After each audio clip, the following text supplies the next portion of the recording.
Buen día, estimados estudiantes. Bienvenidos a la clase de análisis numérico. Vamos a estar conversando el día de hoy el primero de los métodos para encontrar ceros de funciones trascendentes, el método de bisección. Esta es una clase de fundamentos teóricos previa a la clase de ejercicio computacional. Así que bueno, sin más preámbulos, vamos a empezar. Vamos a plantear las premisas del método de bisección, describir el algoritmo, ¿ok?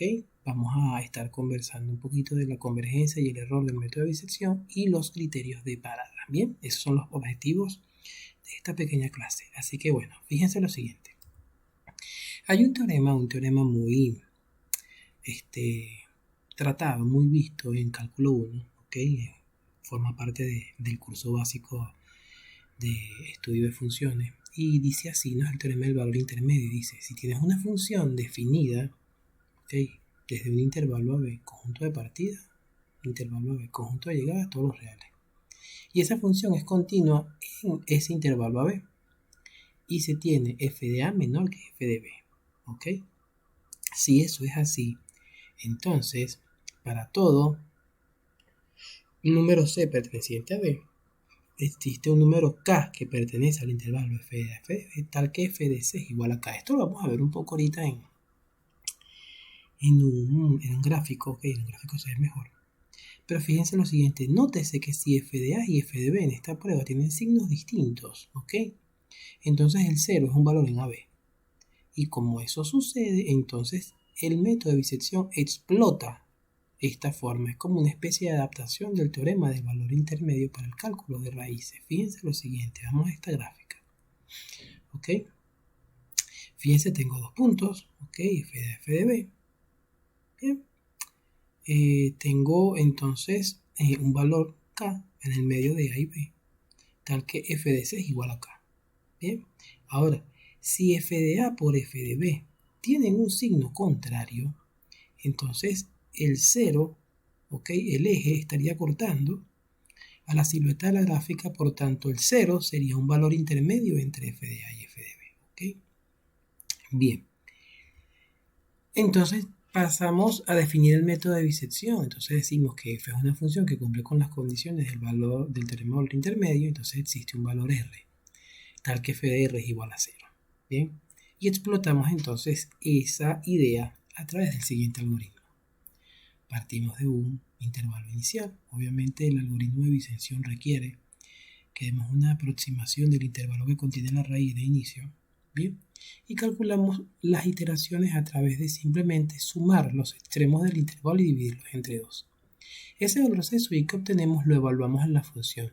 Si es igual a 0, entonces termina el algoritmo. El valor C sub i que hemos obtenido será entonces la raíz de la función. Si no es igual a 0, calculamos f de C sub i por f de A sub i es menor que 0. Si es verdad, la raíz estará en el intervalo A sub i C sub i. Bien, y definimos un nuevo intervalo de búsqueda de esta forma y nos dirigimos al paso, ¿ok?, inicial para volver a preguntar si esa función evaluada de C sub i es igual a 0. Caso contrario, la raíz estará en el intervalo C sub i B sub i. Definimos el nuevo intervalo de búsqueda de esta forma y volvemos, ¿ok?, acá al intervalo inicial. La idea es que este proceso se repita hasta que obtengamos un valor tal que f de C sub i sea igual a 0. Bien. Fíjense, ¿no? Un ejemplo numérico para que veamos más o menos cómo funciona el algoritmo. Dice así, vamos a realizar 3 iteraciones, simplemente a modo de ejemplo, ¿ok? 3 iteraciones del método de bisección para aproximar la raíz de esta función en el intervalo menos 2, 2. Fíjense cómo funcionaría el algoritmo. Iteración 1. Mi intervalo inicial es menos 2, 2. Bien. Calculo, ¿ok?, en mi primera C, a través de obviamente 2 más menos 2 entre 2, eso da 0. A me dio C sub 1, 0. Evalúo f de 0, a ver si es igual a 0. Acá lo podemos ver, bueno, 0 es 0, 0, 2 por 0, 0 da menos 1. A f evaluado en 0 es distinto de 0. Hago la multiplicación que les comentaba del algoritmo anterior y defino el nuevo intervalo de búsqueda. El nuevo intervalo de búsqueda entonces es el intervalo 0, 2. Y con ese intervalo 0, 2 empiezo mi segunda iteración, ¿ok? Intervalo de búsqueda, cálculo C sub 2 me dio igual a 1. Fíjense que todavía f de 1 es distinto de 0. Hago la pregunta correspondiente y defino un nuevo intervalo de búsqueda. Bueno, el nuevo intervalo de búsqueda va a ser el 0, 1. En la iteración 3 parto del nuevo intervalo de búsqueda y calculo. Como me piden 3 iteraciones, pues lo dejo hasta aquí. Pero más que el funcionamiento matemático del método, me gusta es la parte gráfica. Fíjense, ¿no? Partimos desde 2 y menos 2. Nuestro intervalo de búsqueda estaba acá. ¿Ok? Después la primera iteración nos definió el intervalo de búsqueda más pequeño. Fíjense que va desde C sub 1 hasta 2.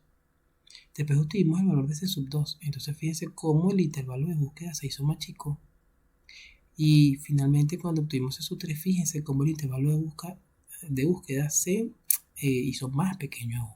La idea es que todos estos intervalos de búsqueda encierren a la raíz hasta tal punto en que la distancia existente entre el extremo superior e inferior del intervalo de búsqueda sea tan pequeña que aproxime el valor de la raíz, ¿ok?